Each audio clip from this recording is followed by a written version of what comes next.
আসসালামু আলাইকুম, আমি শাইলা শারমিন রিচি। আমি আজকে হোয়াইট সস তৈরি করব। উপকরণগুলো বলে দিচ্ছি।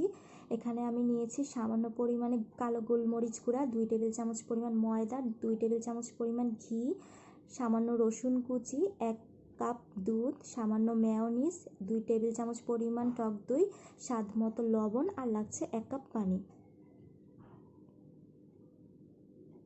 চলুন বানিয়ে নেওয়া যাক।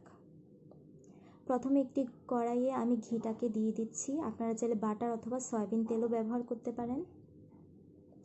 এবার দিয়ে দিবেন হচ্ছে রসুন কুচি, বাদামি হয়ে আসলে তারপরে আপনারা ময়দাটা দিয়ে দিবেন।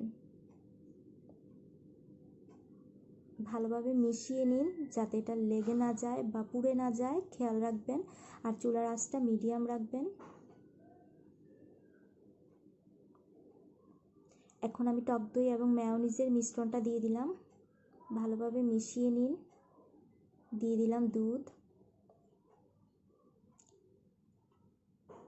দলা যাতে বেঁধে না থাকে আপনারা একটু খেয়াল রাখবেন। দিয়ে দিলাম পানি। যখন ঘন হয়ে আসবে তখন আপনারা গোলমরিচ গুঁড়াটা দিয়ে দিবেন। আর মিষ্টি খেতে পছন্দ করলে 1 টেবিল চামচ পরিমাণ চিনি দিয়ে দিবেন। তৈরি হয়ে গেল হোয়াইট সস। ধন্যবাদ।